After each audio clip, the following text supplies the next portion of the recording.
Bismillahirrahmanirrahim. Alhamdulillahirrabbilalamin. Allahumma sholli ala sayyidina Muhammad wa ala ali sayyidina Muhammad.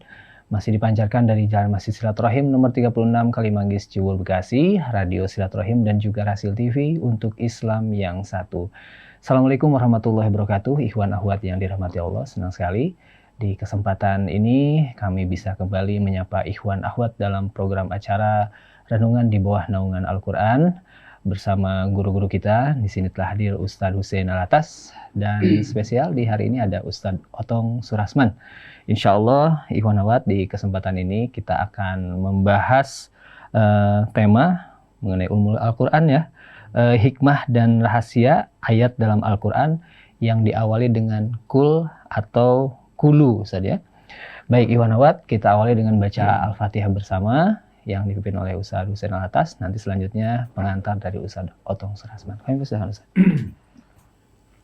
A'udzu billahi minasy syaithanir rajim. Bismillahirrahmanirrahim. Alhamdulillahi rabbil alamin. Ar-Rahmanir Rahim. Maliki yaumiddin. Iyyaka na'budu wa iyyaka nasta'in. Ihdinas siratal mustaqim. Siratal ladzina an'amta 'alaihim ghairil maghdubi 'alaihim waladdallin. Baik, alhamdulillah telah kita buka bersama dengan pembacaan Ummul Quran surah Al-Fatihah, dan selanjutnya ikhwan akhwat kita dengarkan pengantar dari Ustadz Otong mengenai tema di pagi hari ini. Kami persilahkan Ustadz. Assalamualaikum warahmatullahi wabarakatuh. Waalaikumsalam warahmatullahi wabarakatuh. Innal hamdalillah, salatu wassalamu ala Rasulillah Muhammad ibn Abdullah wa ala alihi wa sahbihi wa mawalah. La haula wa la quwwata illa billah ma ba'du. Yang sama-sama kita muliakan guru kita Habib Hussein bil Hamid Alatas, juga Kang Rijal, Kang Ondi, para pemirsa pendengar Rasul TV yang dimuliakan Allah Subhanahu wa taala.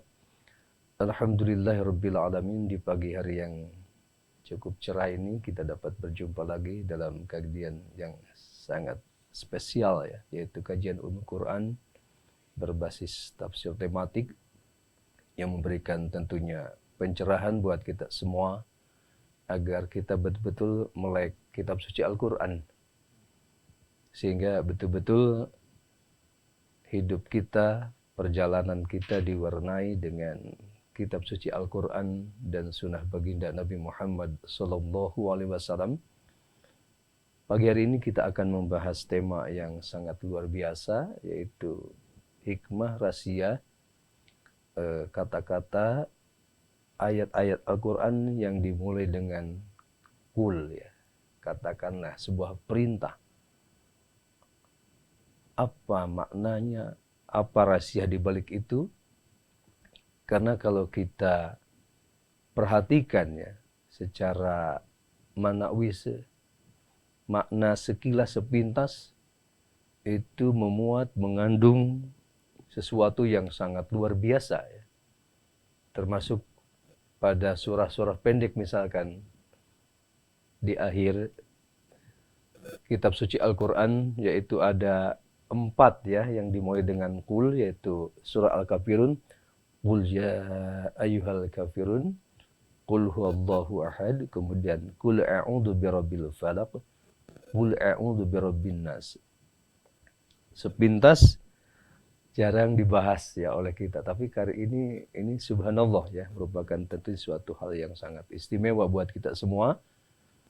Tapi yang pasti ya, itu satu sisi akan terkait dengan keimanan kita, dengan tauhid kita ya, bahwa kita itu misalkan dalam surah Al-Ikhlas kita diperintahkan untuk mengatakan ya bahwa ini tentunya Allah perintahkan kepada baginda Nabi Muhammad SAW untuk menyampaikan ayat ini kepada seluruh umat manusia, khususnya kepada orang-orang beriman, sesuatu pesan yang luar biasa.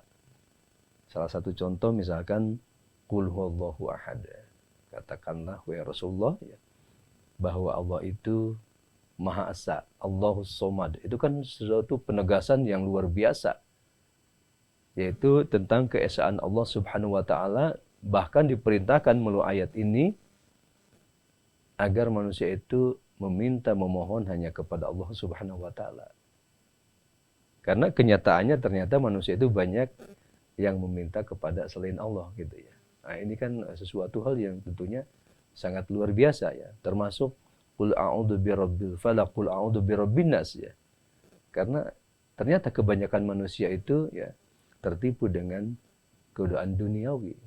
Barangkali mungkin dengan memahami secara baik ya, nanti akan diuraikan oleh guru kita Al-Habib Husain bin Hamzah Al-Atas, kita akan betul memahami ya konteks rahasia ya, hikmah di balik kata-kata qul ya pada awal surah khususnya, itu menunjukkan bahwa kita diingatkan kembali ya untuk kembali kepada Allah Subhanahu wa taala, di mana Allah Subhanahu wa taala merupakan zat yang Maha Esa, yang Maha Kuasa, yang Maha segala-galanya. Nah, perlu untuk kembali introspeksi diri kita ya, bahwa ternyata kita memang diingatkan melalui ayat ini begitu memberikan penegasan yang kuat ya. Termasuk surah Al-Kafirun ya. Di situ tuh penjelasan bahwa ya kita itu dalam hal akidah, dalam hal tauhid itu tidak boleh mencampur adukan ya. Sama halnya misalkan terjadi seseorang ternyata rajin ibadah sholat ya, gitu. Tapi di luar sholat ternyata nggak bisa membawa ya makna dari sholat itu sendiri ya. Yang korupsi kembali, yang berjudi kembali gitu, dan seterusnya. Oleh sebab itu tentunya mari kita pahami dengan baik uraian terkait hikmah dan rahasia, yaitu kata-kata qul dalam surah-surah Al-Quran ya, khususnya ya 4 surah terakhir pada ujung penghujung kitab suci Al-Quran, yaitu qul ya ayyuhal kafirun, qul huwallahu ahad, qul a'udzu birabbil falaq, qul a'udzu birabbin nas.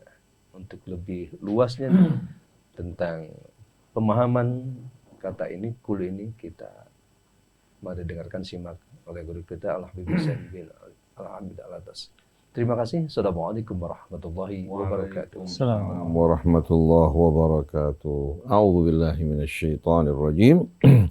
Bismillahirrahmanirrahim. Alhamdulillahi rabbil alamin.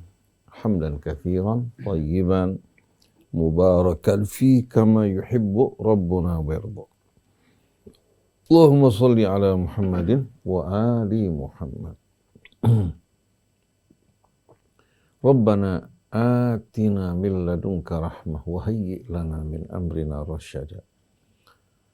Rabbana zidna ilman wa alhiqna bis salihin. Allahumma atina min indika rahmah wa 'allimna min ladunka ilman nafi'a wa anfa'na bima 'allamtana. Amma ba'du.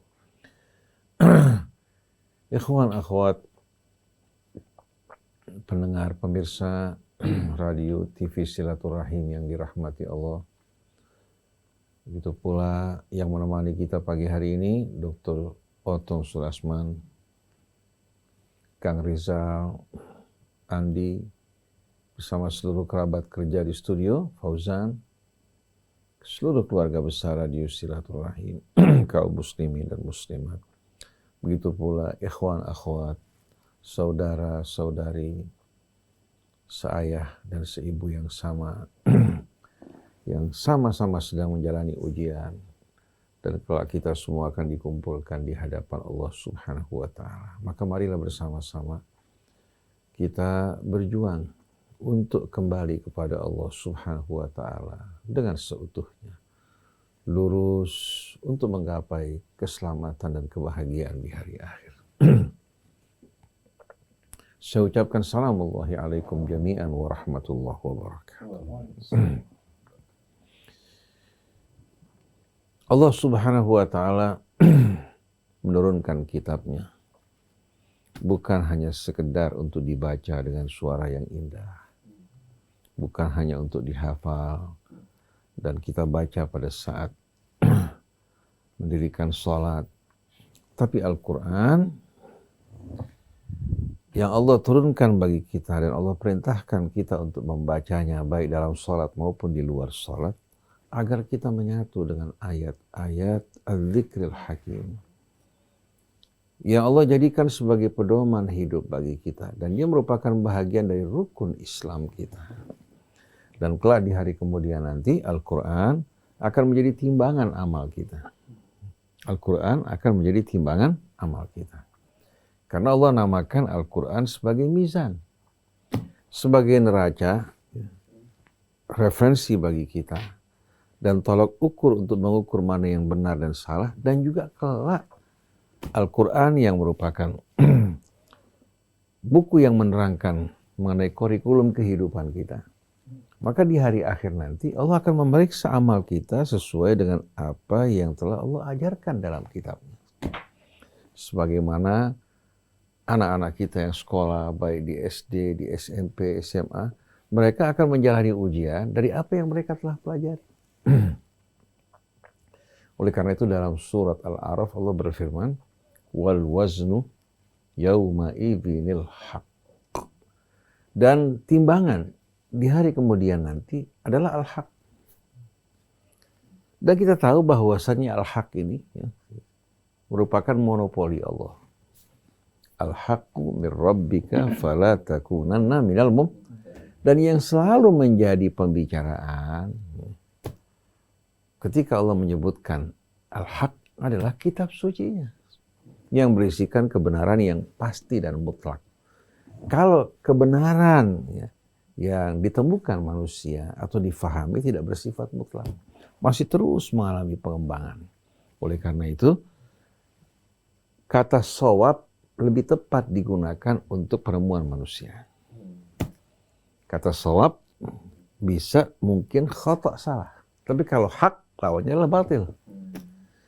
Apa yang Allah tetapkan dan terangkan dalam kitabnya, kebenaran yang tidak meragukan, yang akan membimbing manusia menuju kehidupan yang lebih lurus. Ini merupakan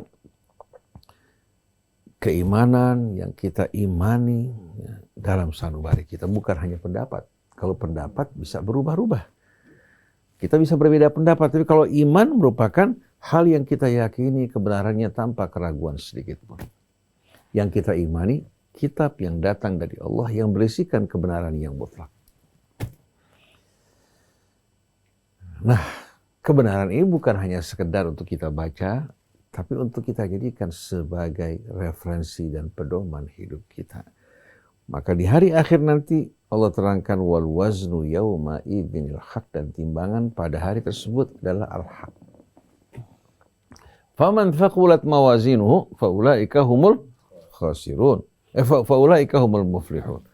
Siapa-siapa yang timbangan amalnya berat, dengan sedikit berat di hadapan apa? Di hadapan kitab Allah.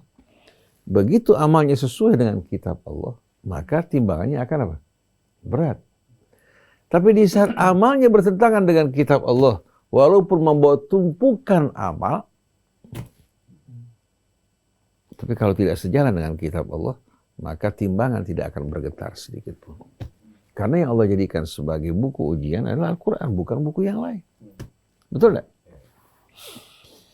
Nah, dari sini kita betul-betul mengimani dan meyakini kebenaran yang datang dari Allah yang disampaikan oleh Rasulnya Muhammad SAW. Lalu Allah Subhanahu wa Ta'ala menurunkan ayat-ayat bayinat dalam Al-Quran. Ayat-ayat tersebut yang berisikan penerangan penjelasan mengenai asal-usul manusia, untuk apa hidup dalam kehidupan dunia, kemana mereka akan pergi, kemudian untuk apa mereka hidup di dunia ini, dan bagaimana cara hidup yang benar. Allah Subhanahu wa Ta'ala tunjukkan bagi mereka, agar mereka fahami dan mereka jalankan. Tapi ada lagi ayat-ayat yang berisikan petunjuk Allah Subhanahu wa Ta'ala yang Allah perintahkan untuk kita terima, dan juga Allah perintahkan kepada kita untuk mengumumkan dan menyampaikannya kepada umat manusia. Nah, ayat-ayat ini dimulai dengan kata perintah kul atau qulu. Jadi bukan hanya sekedar, ya.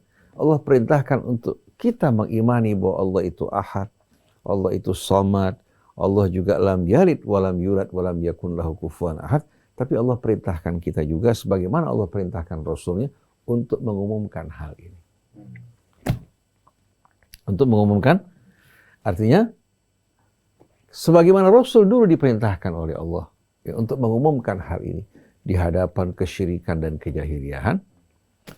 Setelah Rasulullah wafat dilanjutkan oleh penerusnya dari para sahabat, keluarga nabinya, kemudian para tabi'in. Nah sekarang begitu datang kepada kita, kita diperintahkan di samping mengimani apa yang Allah terangkan tadi, kita diperintahkan untuk mengumumkan dan menyampaikannya kepada umat manusia.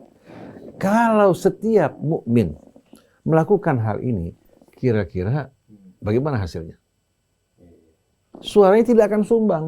Tapi kalau yang menyampaikan hanya para ulama atau beberapa gelintir manusia di tengah-tengah kesyirikan kejahiliahan, yang suaranya terdengar adalah kesyirikan dan kejahiliahan. Betul tidak? Tapi kalau setiap mukmin mengumumkan qul huwallahu ahad, Allahus samad, lam yalid walam yulad walam yakun lahu kufuwan ahad, di saat dia melihat hal yang tidak benar, yang menyimpang, yang tidak sejalan dengan ajaran tauhid tersebut, seharusnya dia menyampaikan, mengingatkan, dan membacakan ayat ini. Begitu juga firman Allah, qul ya ayyuhal kafirun. Kita diperintahkan bukan hanya untuk meyakini bahwa cara hidupnya orang kafir berbeda dengan cara hidup kita. Dan kita juga tidak akan menyembah apa yang mereka sembah, dan apa yang mereka sembah tidak sama dengan apa yang kita sembah.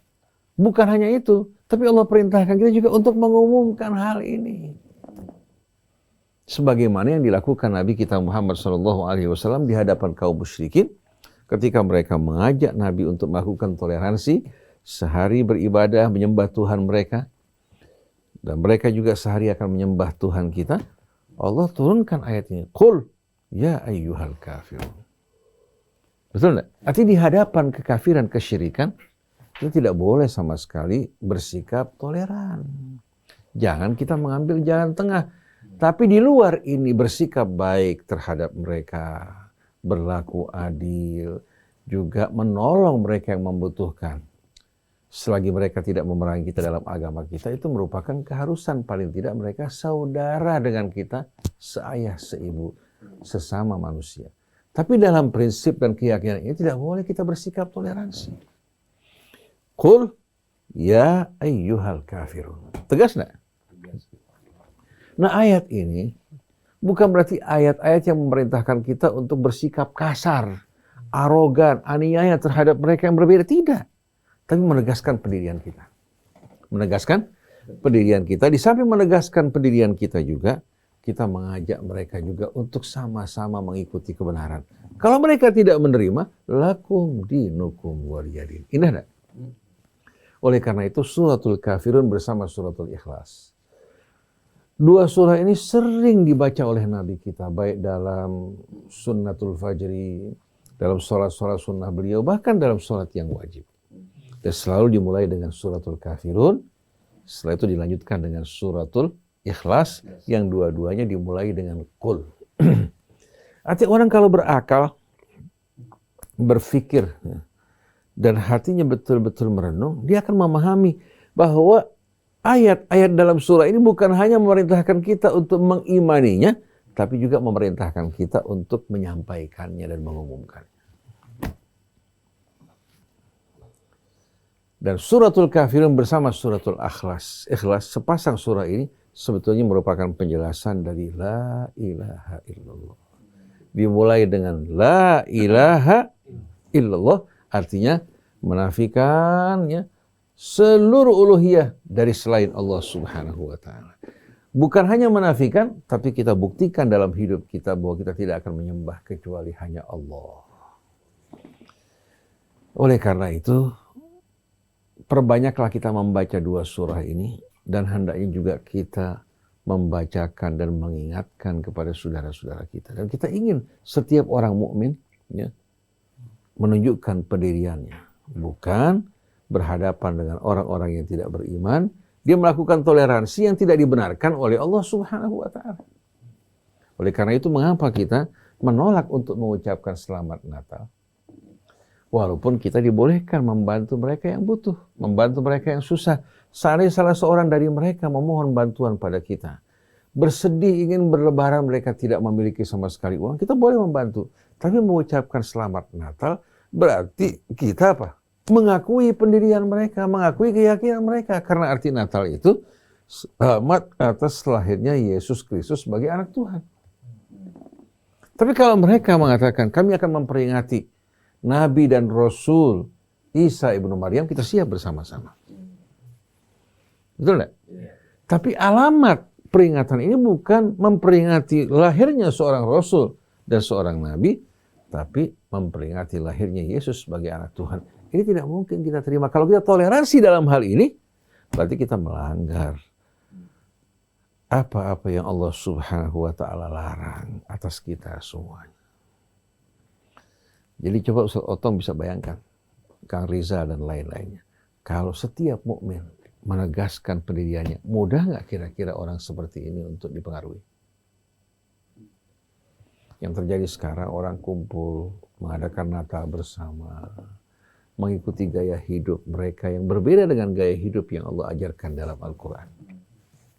Padahal Allah berfirman dalam surat An-Nisa, وَمَنْ يُشَاقِقِ الرَّسُولِ مِنْ بَعْدِ مَا تَبَيَّنَ لَهُ الْهُدَى وَيَتَّبِعْ غَيْرَ سَبِيلِ الْمُؤْمِنِينَ نُوَلِّهِ مَا تَوَلَّى وَنُصْلِهِ جَهَنَّمَ وَسَاءَتْ مَصِيرًا. Barang siapa yang menentang Rasul setelah jelas petunjuk baginya dan mengikuti gaya hidup orang-orang yang tidak beriman, kami akan biarkan dia menempuh dan menjalani pilihannya. Tapi pada akhirnya kami akan jerumuskan dirinya ke dalam api neraka Jahannam. Dan itu seburuk-buruk tempat kembali. Artinya dia akan mendekam dalam api neraka. Orang yang beriman di samping pendiriannya harus tegas, cara hidupnya juga harus sejalan dengan keimanannya. Jangan mengatakan ini kan cuma sekedar kata-kata saja. Kita ingin tanya, kalimat tauhid bukankah hanya sebuah kata-kata? Betul nggak? Iya. Kamu masuk ke dalam Islam dengan mengucapkan asyhadu an la ilaha illallah wa asyhadu anna Muhammad Rasulullah. Kamu bisa keluar dari Islam juga dengan kata-kata yang kamu ucapkan dengan penuh kesadaran. Jadi hendaknya kita orang yang beriman jangan salah kaprah. Kita harus betul-betul memahami mana yang boleh dan mana yang tidak boleh. Jadi kalau kita renungkan ayat-ayat yang dimulai dengan kata qul dan qulu, sebetulnya bukan hanya menjelaskan hakikat yang penting bagi kita untuk kita imani, untuk kita yakini dan kita amalkan, tapi juga menuntut dari kita untuk mengumumkannya. Sebagaimana perintah yang Allah berikan pada Rasulnya. Rasul mengumumkan tidak? Bahkan pernah dalam dialog bersama umat Nasrani yang datang dari Najran menantang mereka untuk mubahalah. Mereka menolak, Rasul tidak memaksa sampai dibuat perjanjian. Perjanjian ini bukan berarti mentoleransi keyakinan mereka, tidak, tapi perjanjian dalam rangka untuk saling menjaga bersama-sama, menegakkan kebajikan, kebenaran dan menjelaskan hak masing-masing. Selagi mereka tidak memerangi kita dan bekerja sama dengan musuh-musuh Islam, mereka memiliki hak untuk kita berbuat baik pada mereka, memperlakukan mereka dengan cara yang adil. Inilah ajaran Islam. Kalau kita berpindah dari suratul Kafirun menuju suratul Falaq dan suratul Nas. Kenapa dimulai dengan qul? Qul a'udzu birabbil falaq atau qul a'udzu birabbin nas. Ada sebahagian riwayat yang mengatakan bahwa Nabi pernah terkena sihir sehingga turun dua surah ini memerintahkan Nabi untuk berlindung. Ini semua merupakan riwayat yang tidak benar. Nabi ini adalah apa? Sosok yang dijaga oleh Allah, bahkan oleh malaikat-malaikatnya agar dapat menyampaikan amanat Allah dengan sebaik-baiknya. Yasluku min baini yadayhi wa min khalfihi rasada. Diawasi, dijaga agar dapat menyampaikan amanat Allah dengan sebenar-benarnya. Tuduhan bahwa Nabi terkena sihir bukan datang dari apa? bukan datang dari umat Islam, tapi datang dari musuh Islam. Datang dari musuh Islam. Dalam suratul Isra bagaimana mereka menuduh Nabi kita terkena sihir. In tattabi'una illa rajulan mashhura. Begitu juga Fir'aun berkata kepada Musa, ya, ketika Musa menyampaikan pesan dan peringatannya kepada apa? Kepada Fir'aun, apa yang dikatakan Fir'aun? Inilah adzunuka ya Musa mashhura. Saya menduga kamu ini terkena sihir, wahai Musa. Ini ucapan-ucapan orang-orang kafir, ya, yang menuduh Nabi dan Rasul yang menyampaikan kebenaran kepada mereka sebagai orang yang terkena sihir. Lalu kita menerima riwayat Israiliyat yang tidak benar, dan mengatakan bahwa Nabi kita Muhammad SAW terkena sihir sampai apa? Sampai beliau tidak tahu apa yang dilakukan. Terkadang dia merasa melakukan sesuatu padahal tidak melakukan. Terkadang dia merasa tidak melakukan tapi melakukan. Ini kan berbahaya sekali sampai dipengaruhi jiwanya. Yang unik mereka meriwayatkan kalau Sayyidina Umar berjalan di satu jalan, syaitan akan menyingkir mencari jalan yang lain karena takutnya pada Umar. Masa takut pada Sayyidina Umar, nggak takut sama Rasulullah SAW. Jadi riwayat-riwayat Israiliyat ini betul-betul menodai, ya, apa? Menodai kesucian Nabi kita Muhammad SAW dan meragukan juga apa? Otoritasnya. Akhirnya benar yang dikatakan Salman Rushdie, bahwa Nabi bukan menyampaikan wahyu ilahi, tapi menyampaikan ayat-ayat syaitan. Bahaya nggak? Wal'iyadzubillah. Kita memberikan senjata buat musuh-musuh Islam untuk menyerang kita semuanya. Dan uniknya hadis ini merupakan hadis ahad yang tidak diriwayatkan oleh sahabat dalam jumlah besar. Mereka menggunakan nama Sayyidah Aisyah Ummul Mukminin radhiyallahu anha untuk membuat apa? Orang merasa yakin akan riwayat ini. Padahal Sayyidah Aisyah tidak pernah meriwayatkan hadis ini. Nah, kita kembali. Qul a'udzu birabbil falaq. Qul a'udzu birabbin nas. Kita tahu bahwasanya orang-orang musyrik dulu, bahkan sebahagian orang yang baru masuk Islam, ya, mereka terbiasa dengan tradisi jahiliyah dulu di saat berlindung dari ancaman-ancaman yang mengancam mereka. Mereka terkadang datang ke bukit-bukit, berlindung kepada penghuni dan penunggu apa? Bukit-bukit tersebut. Mereka berlindung kepada selain Allah. Ada yang berlindung kepada jin dalam berbagai macam urusan sebagaimana yang Quran sebutkan, wa annahu kana rijalun minal insi ya'udzuuna birijalin minal jinni fazaduhum rahaqa. Jin mengatakan dalam suratul Jin bahwa ada sebagian manusia yang datang mohon perlindungan kepada mereka, mohon bantuan kepada mereka. Nah, jin-jin yang dimintakan bantuan bukan apa? Mengarahkan mereka ke arah yang baik, malah menjerumuskan mereka ke dalam jerat-jerat yang lebih apa? Menjerat lagi. Jin berbohong pada mereka. Nah, Allah ingatkan orang-orang yang beriman. Di samping mereka betul-betul mengimani keesaan Allah Subhanahu wa taala, dia satu tempat untuk berlindung dan memohon. Allah turunkan 2 surah ini. Bagaimana kita berlindung dari godaan syaitan, dari ancaman yang mengancam kita, dari makhluk yang berada di sekeliling kita. Begitu juga was-was yang seringkali mengganggu orang. Orang-orang yang soleh, yang baik, begitu dimasuki oleh was-was, dapat merusak sholatnya, merusak amal ibadahnya, dan menimbulkan keraguan-raguan. Maka Allah turunkan 2 surah ini untuk apa? Membantu kita berlindung kepada Allah sesuai dengan petunjuknya. Bila kita membaca suratul Falaq, suratul Nas, dengan penuh kehusyuan berlindung kepada Allah, insya Allah Allah akan lindungi kita dari berbagai macam ancaman. Ancaman-ancaman dari syaitan, jinnya secara langsung, atau yang bersekutu dengan jin, dan ancaman dari bisikan-bisikan yang seringkali menimbulkan kegelisahan dalam hati kita semuanya. Nah, kalau kita membaca surah ini, diawali dengan qul. Tapi kalau berlindung, berdoa kepada Allah, tidak perlu menggunakan qul. Cukup kita baca, a'udzu birabbil falaq, atau a'udzu birabbin nas. Kalau kita mendoakan anak kita atau orang seseorang, u'idzuka birabbil falaq. Kalau perempuan, u'idzuki birabbil falaq, u'idzuka birabbin nas, u'idzuki birabbin nas, malikin nas. Tapi kalau membaca surah ini, sebagaimana datang dari Allah, kita harus membaca dengan qul huwallahu ahad. Qul a'udzu birabbil falaq. Qul a'udzu birabbin nas. Di samping kita mengikuti bimbingan tuntunan Allah dalam surah tersebut, juga ingat Allah ya, perintahkan kita untuk juga menyampaikannya dan mengumumkannya. Jangan kita bersikap pasif, jangan mengatakan nafsi, tidak.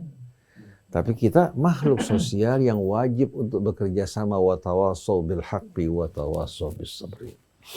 Nah, sekarang kita ambil contoh yang lain. Contoh ya, dalam suratul Baqarah kita dapat lihat ya, dari mulai ayat 135, 136 ya, dan seterusnya. Wa qalu kunu hudan aw nasara tahtadu. Orang-orang Yahudi, orang Nasrani berkata, kunu hudan aw nasara tahtadu. Jadilah kalian sebagai apa? Sebagai pengikut Yahudi atau pengikut Nasrani. Tahtadu, kalian akan berada dalam petunjuk. Kita lihat bagaimana mereka bersatu, Yahudi maupun Nasrani. Ketika datang Nabi kita menyampaikan ajarannya, mereka yang tadinya berselisih bersatu. Pilih untuk menjadi pengikut Yahudi atau Nasrani, tahtadu. Padahal sebelumnya orang Yahudi berkata apa? Wa qalatil yahudu laisatin nasara ala syai'.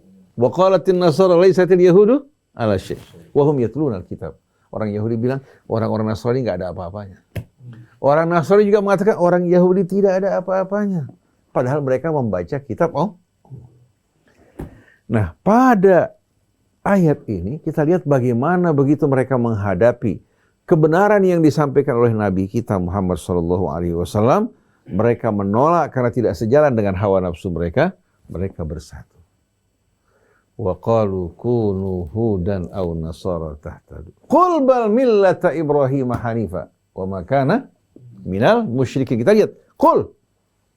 Jawab. Jangan diam aja. Ya? Jawab dan umumkan. Bukan kita menjadi apa? Orang-orang yang penakut. Qul bal millata Ibrahim hanifa. Katakan bahwa millah Ibrahim yang lurus itulah yang patut untuk kita ikuti. Qul bal millata Ibrahim hanifa wa ma kana minal musyrikin. Dan dia sekali-kali bukan orang-orang musyrik. Setelah kita diperintahkan secara pribadi menjawab seruan mereka, membantah ya klaim dan dakwah mereka, qul bal millata Ibrahim hanifa wa ma kana minal musyrikin. Kan Ibrahim kakeknya orang-orang Yahudi juga, kakeknya orang-orang Nasrani. Apa yang kalian ucapkan tidak benar. Yang benar, yang mengikuti jejak langkah Ibrahim yang lurus, yang tidak mempersekutukan Allah, dialah yang berada dalam petunjuk. Nah, setelah itu kita lihat bagaimana ajaran Islam yang bersifat inklusif. Inklusif bukan berarti menerima yang batil sebagaimana menerima yang hak. Tidak. Bukan melebur yang hak dan yang batil menjadi satu. Lihat ajaran Islam yang inklusif. Qulu amanna billah wa ma unzila ilaina wa ma unzila ila Ibrahim wa Ismaila wa Ishaq wa Yaqub wal asbat wa ma utiya Musa wa Isa wa ma utiya an-nabiyyuna min rabbihim la nufarriqu baina ahadin minhum wa nahnu lahu muslimun. Setelah itu Allah perintahkan kita semua. Qulu, katakanlah. Katakanlah. Ini perintah untuk kita mengucapkan dan mengumumkan, bukan? Sebagai jawaban atas seruan ajakan yang berlawanan, Allah berikan jawaban yang mesti kita umumkan untuk menjawab. Mereka menjelaskan pendirian kita semuanya. Qulu, katakan. Amanna billah, kami beriman kepada Allah. Wa ma unzila ilaina, dan kepada apa yang Allah turunkan kepada kami. Wa ma unzila ila Ibrahim wa Musa wa Isa, dan apa yang Allah turunkan kepada Ibrahim, kepada Musa, kepada Isa. Qulu amanna billahi wa ma unzila ila Ibrahim apa yang Allah turunkan kepada Ibrahim, wa Ismail, dan Ismail, wa Ishaq, begitu pula kepada Ishaq. Ismail yang melahirkan Nabi kita, Ishak yang melahirkan nabi-nabi dari orang-orang Bani Israel. Wa Ishaq, wa Yaqub, begitu pula kepada Yaqub yang dikenal dengan nama Israel. Kemudian wal asbat, dan anak keturunannya termasuk Yusuf merupakan anak Yakub. Musa Harun juga merupakan apa? Anak keturunan ya. Wa ma utiya Musa wa Isa, dan apa yang Allah berikan kepada Musa dan Isa secara khusus. Wa ma utiyan nabiyuna mir rabbihim, dan apa yang diberikan oleh Allah kepada para nabi. Wa ma utiyan nabiyuna mir rabbihim la nufarriqu baina ahadin minhum, kami tidak membeda-bedakan satu pun di antara mereka. Semuanya membawa pesan misi dari Allah Subhanahu wa taala yang sama. Jadi katakanlah bahwa kami beriman kepada Allah, beriman kepada apa yang diturunkan oleh Allah kepada kami, yang diturunkan kepada Ibrahim, yang diturunkan kepada Ismail, Ishak, Yakub dan anak-anak keturunannya, dan apa yang diberikan kepada Musa dan Isa, dan apa yang diterima oleh para nabi dari Tuhan mereka. Kami tidak membedakan satu pun di antara mereka. Wa nahnu lahu muslimun, dan kami hanya kepadanya berserah diri. Setelah itu apa?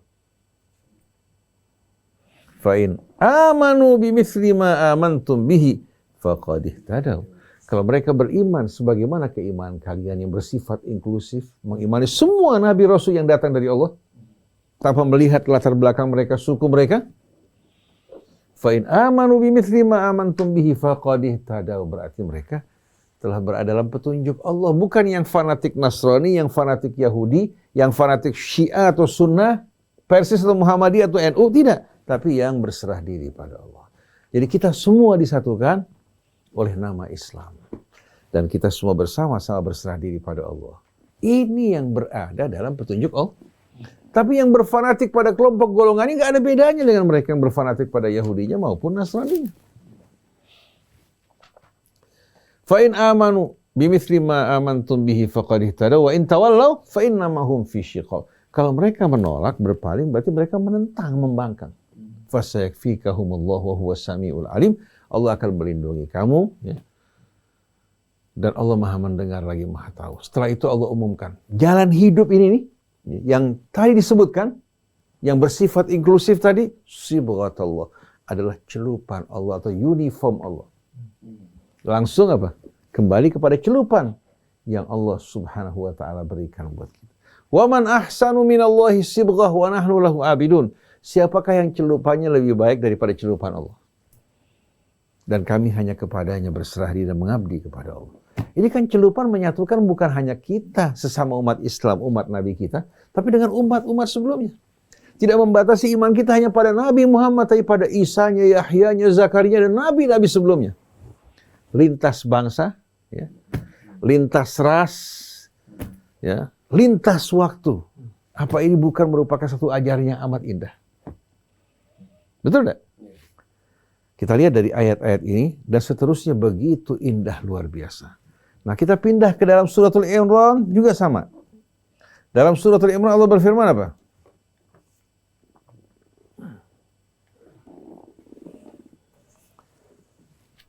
Pertama Allah menerangkan kepada kita pada ayat 83.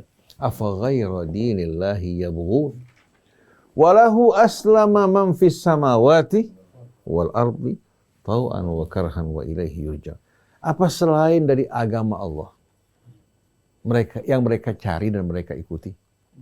Padahal kepada Allah seluruh yang terdapat di langit dan di bumi tunduk, baik tau'an dengan pilihan dan keikhlasan ketaatan atau secara paksa. Paksa kenapa? Karena dia tidak memiliki pilihan. Contohnya apa? Jantung kita tunduk pada Allah kan? Paru-paru kita, ginjal kita bukan tunduk pada perintah kita, tunduk pada perintah Allah, di bawah kendali Allah. Jadi semua yang di langit dan di bumi tunduk, ya, baik dengan pilihannya maupun tanpa pilihannya. Wa ilaihi yurja'un, lalu kepada Allah semua dikembalikan. Kemana kita mau lari sembunyi? Betul tidak? Ini kan jawaban dari mereka yang menolak untuk tunduk pada Allah. Tahu-tahu pada ayat berikutnya sama dengan suratul Baqarah tadi. Qul, cuma bedanya kalau di sana qulu, di sini qul. Qul bukan hanya untuk nabi. Walaupun ketika ayat ini turun ditujukan pada nabi, tapi sebetulnya berlaku li kulli mukhatabin mu'min. Setiap orang yang beriman wajib juga untuk menerima hal ini dan mengumumkan serta menyampaikannya. Jangan jadi orang yang malu-malu dan minder. Qul amanna billah. Katakan bahwa apa? Kami beriman kepada Allah. Wa ma unzila alaina, dan apa yang diturunkan kepada kami. Wa ma unzila ala Ibrahim wa Ismail wa Ishaq wa Yaqub wal asbat. Wa ma utiya Musa wa Isa wan nabiyyuna min rabbihim. La nufarriqu baina ahadin minhum wa nahnu lahu muslimun. Katakan kami beriman kepada Allah, beriman kepada apa yang diturunkan Allah kepada kami. Yang diturunkan kepada Ibrahim, kepada Ismail, kepada Ishak, kepada Yaqub, kepada Al-Asbat, anak-anak keturunannya. Apa yang diberikan kepada Musa dan Isa. Kemudian, kalau dalam surat Al-Baqarah ada wama utiya, di sini tidak, langsung digabungkan. Wama Ismail wa Ishaq wa Yaqub wal asbat wama utiya Musa wa Isa wan nabiyyuna min rabbihim, dan kepada apa-apa yang diberikan oleh Allah kepada para nabi. Wa ma utiyan nabiyyuna mir rabbihim wa nahnu la nufarriqu baina ahadin minhum wa nahnu lahu muslimun. Kami tidak membeda-bedakan satupun di antara mereka. Dan kepadanya kami berserah diri. Ajaran yang amat inklusif. Tapi bukan ngawur. Bukan inklusif yang ngawur, yang menerima yang hak, yang batil, bersanding bersama-sama, tidak, apalagi dileburnya, ini mustahil. Jadi ajaran inklusif yang menyatukan kita semua dalam kafilah para nabi dan para rasul, yang tidak bergabung, ini sempalan. Termasuk orang-orang Islam, yang memisahkan diri, menolak prinsip-prinsip yang datang dari Allah ini. Setelah itu Allah mengumumkan waman yabtaghi ghairal islami dinan falan yuqbala minhu wa huwa fil akhirati minal khasirin. Barang siapa yang mengikuti, memilih selain daripada Islam sebagai pedoman hidupnya, sekali-kali tidak akan diterima daripadanya. Dan di hari akhirat dia akan termasuk dari orang yang merugi. Allah gunakan kata lan, tidak ada tawar-menawar. Sekali-kali tidak akan diterima daripadanya. Baik saat dia melakukan, saat dia wafat, pada saat dia dibangkitkan di hari akhir, Allah tidak akan menerima daripadanya. Dan di hari akhirat termasuk orang-orang yang merugi. Nah, kita lihat. Allah menerangkan waman yabtaghi ghairal islami dinan. Siapa yang memilih, mengikuti selain dari Islam sebagai dinnya, Allah akan menolak daripadanya.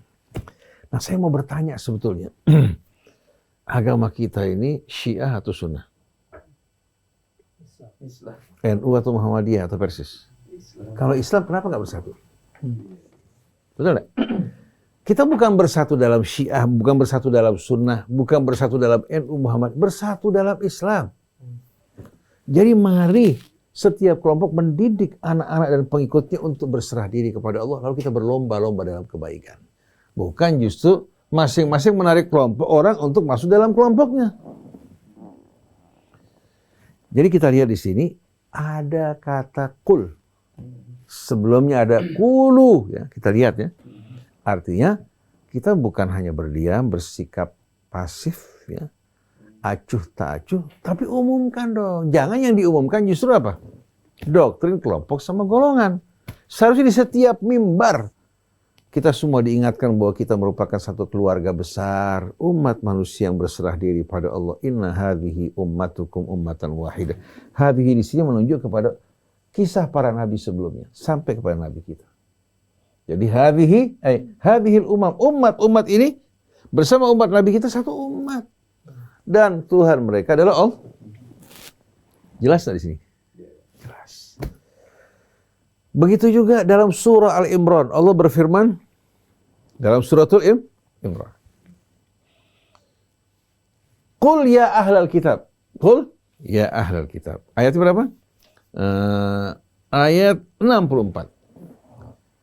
Allah tidak mengatakan ya ahlal kitab, tapi qul ya ahlal kitab. Qul ya ahlal kitab. Allah perintahkan Rasulnya untuk menyampaikan pada para ahli kitab. perintah ini tidak hanya terbatas berhenti pada Rasulullah, tapi juga berlangsung untuk kita. Qul ya ahlal kitab, katakan wahai para ahli kitab, Yahudi maupun Nasrani. Ta'alau ila kalimatin sawa'in bainana wa bainakum. Mari kita bersatu bersama-sama dalam kalimat yang disepakati antara kami dan kalian.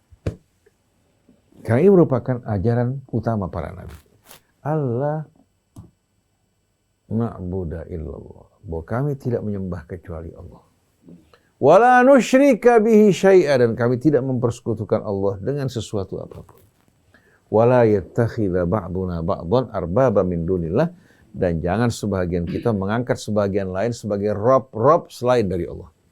Kata rob itu pemelihara, pengatur, ya, pemerintah yang mendidik. Ketika kata rob digunakan di sini, sama dengan firman Allah, ittakhadhu ahbarahum wa ruhbanahum arbaba min dunillah. Mereka jadikan rahib dan rabi-rabi mereka sebagai rob-rob selain dari Allah. Ketika ayat ini dibacakan pada Adi bin Hatim, mantan Nasrani, Adi mengatakan, ya Rasul, kami tidak pernah sama sekali menjadikan rahib kami sebagai rob-rob selain Allah. Nabi katakan, kalian lakukan. Maksudnya apa ya Rasulullah? Ketika mereka mengharamkan yang halal, atau sebaliknya menghalalkan yang haram, kalian ikuti. Ketika mereka menetapkan aturan-aturan yang bertentangan dengan Allah, kalian taati. Berarti kalian jadikan mereka rob selain dari Allah. Oleh karena itu ulama bukan sebagai tandingan Allah. Ulama menyampaikan amanat Allah sebagaimana Rasulnya. Rasul saya tidak punya hak merubah apa yang datang dari Allah, apalagi ulama. Kalau sekarang ulama lebih diutamakan dari Allah maupun Rasulnya. Terbukti nggak?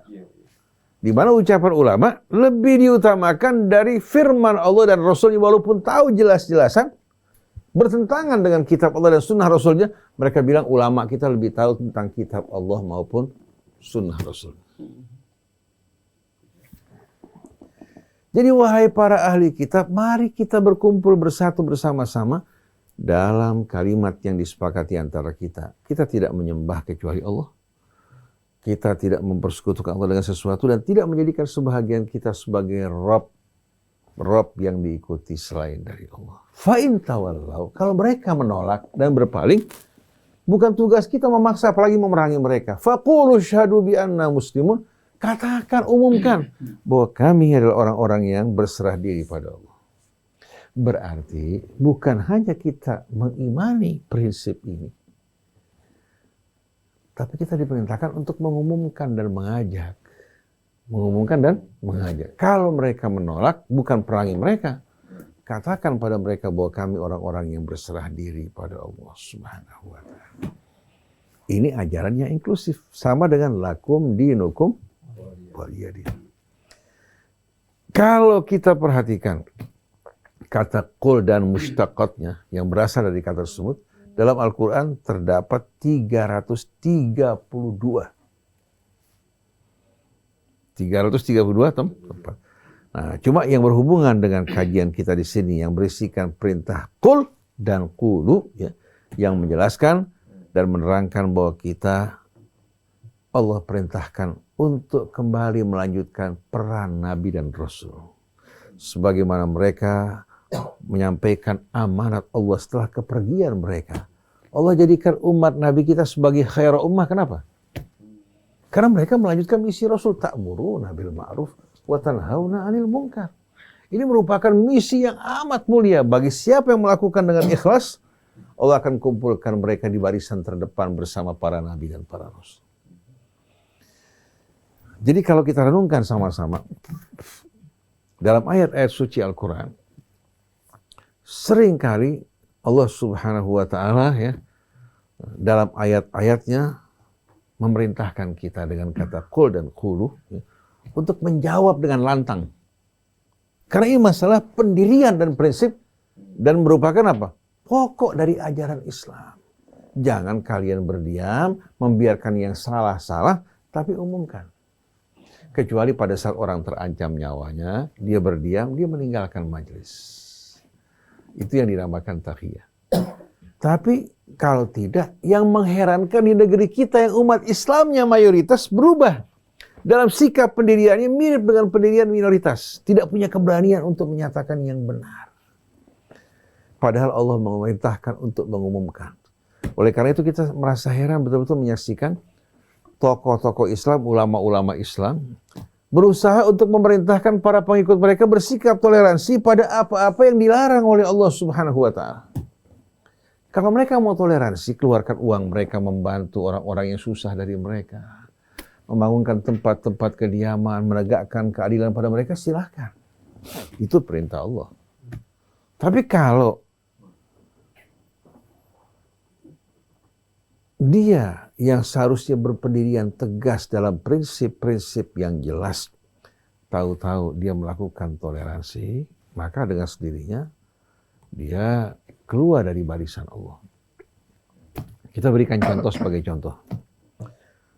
Allah berfirman dalam surat Al-Mumtahanah, "Qad kanat lakum ayatun fi Ibrahim walladzina ma'ahu idh qalu liqaumihim inna bura'a'u minkum wa mimma ta'buduna min dunillah kafarna bikum wa bada baina wa bainakumul adawatu illa qawla Ibrahim li abihi la astaghfiranna laka wa ma amliku laka minallahi min syai' Rabbana 'alaika tawakkalna wa ilaika anabna wa ilaikal masir." Terdapat suri tauladan yang sebaik-baiknya bagi kalian pada Ibrahim dan para pengikutnya. Idh qalu liqaumihim inna bura'a'u minkum. Ketika mereka berkata pada kaum mereka, kami berlepas tangan dari kalian. Wa mimma ta'buduna min dunillah, dan dari apa yang kalian sembah selain dari Allah.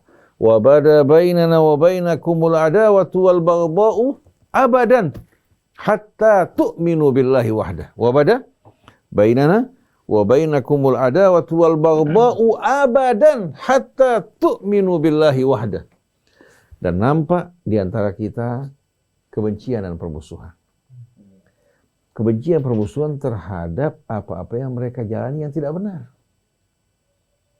Bukan pada manusianya. Kalau manusia kembali pada Allah, berarti apa? Sikap kita berubah. Jadi dengan tegas mengumumkan, antara kami dan kalian terdapat jurang pemisah. Kami ingkar kafarna bikum terhadap apa yang kalian jalani. Dan antara kami dan kalian terdapat permusuhan dan kebencian abadan untuk selama-lamanya. Hatta tu'minu billahi wahda, kecuali kalau kalian beriman kepada Allah yang Maha Esa. Illa qaula Ibrahim li abi, kecuali ucapan Ibrahim kepada ayahnya. Aku akan mohon ampun bagi kamu, tapi aku tidak punya kekuasaan apa-apa. Wahai Tuhan kami, kepadamu kami bertawakal, kepadamu kami kembali, ya, kembalikan diri kami kepadamu, dan kepadamu kelak kami akan dikumpulkan. Jadi kita lihat bagaimana ucapan Ibrahim yang dengan tegas berlepas tangan dari apa yang diyakini, diimani, dan dijalani oleh kaumnya. Walaupun setelah itu Allah mengatakan, la yanhakumullah 'anil ladzina lam yuqatilukum fid din wa lam yukhrijukum min diyarikum an tabarruhum wa tuqsitu ilaihim wallahu yuhibbul muqsitin. Allah tidak melarang kalian dari orang yang tidak memerangi kalian dalam agama, tidak mengusir kalian dari rumah-rumah kalian, untuk bersikap baik dan adil pada mereka. Bersikap baik, adil, bukan mengakui atau menerima pendirian mereka. Dalam pendirian kita tunjukkan sikap kita tegas, tapi dalam pergaulan selagi mereka tidak memerangi kita, kita wajib untuk menolong mereka-mereka yang membutuhkan. Karena mereka sudah, kita jangankan mereka, binatang saja lapar, kita dilarang untuk membaliminya, bahkan diperintahkan untuk memberikan dia makan. Apalagi manusia. Mereka seayah seibu dengan kita, sikap kita, ketegasan kita bukan benci mereka. Tapi yang kita tidak sukai adalah apa? Apa yang mereka yakini, apa yang mereka jalani, yang tidak sejalan dengan Tuhan kita dan Tuhan mereka. Ini hanya sebahagian dari contoh-contoh dalam Al-Quran yang memerintahkan kita untuk bersikap tegas dalam keimanan dan keyakinan kita. Kalau ulama menyepelekan masalah ini, membolehkan apa yang tidak dibolehkan oleh Allah menjadi tanggung jawabnya, tapi tetap dengan tegas kita hanya akan mengikuti apa yang datang dari sisi Allah. Kalau mereka menolak, tunjukkan, umumkan sikap kita dengan tegas. Tapi sungguh sayang, banyak ulama-ulama kita walaupun hidup di tengah-tengah mayoritas, tapi mereka mengalami kebobolan yang luar biasa. Maka tidak heran kalau sampai rakyatnya pun akhirnya kehilangan kejelasan dalam tuntunan agama mereka. Mudah-mudahan ini bisa membantu kita untuk lebih memahami maksud dari ayat-ayat yang dimulai dengan perintah Allah kepada Rasul-Nya atau kepada kita semua untuk mengumumkan dan menegaskan. Mudah-mudahan Allah Subhanahu wa taala mengampuni kesalahan kita, mengampuni dosa-dosa kita, dosa kedua orang tua kita, guru-guru kita dan seluruh kaum mukmin dan mukminat, dan memberikan hidayahnya kepada saudara-saudari kita yang masih belum menerima dan menemukan kebenaran, agar kita dapat selamat di hari akhir, masuk ke dalam surganya bersama-sama. Amin ya rabbal alamin. Subhanakallahumma wa bihamdik, asyhadu an la ilaha illa anta, astaghfiruka wa atubu ilaik. Wal'afu minkum. Wassalamualaikum warahmatullahi wabarakatuh. Waalaikumsalam warahmatullahi wabarakatuh. Demikianlah ikhwan akhwati yang dirahmati Allah, renungan di bawah naungan Al-Quran bersama Ustaz Husain Alatas dan juga Ustaz Otong Surahman di kesempatan ini. Dan ikhwan akhwat, semoga kita dapat memetik pelajaran dari kajian Ulumul Quran yang disampaikan mengenai hikmah atau rahasia ayat-ayat dalam Al-Quran yang diawali dengan kul dan juga kulu. Ikhwan akhwat, akhirnya saya Rizal Haq bersama teman-teman yang bertugas, ada Bang Ondi, Bang Fauzan, di meja operator juga ada Bang Anis dan Bang Yusuf, undur diri. Subhanakallahumma bihamdika, asyhadu an la ilaha illa anta, astaghfiruka wa atubu ilaik. Assalamualaikum warahmatullahi wabarakatuh. Waalaikumsalam warahmatullahi wabarakatuh.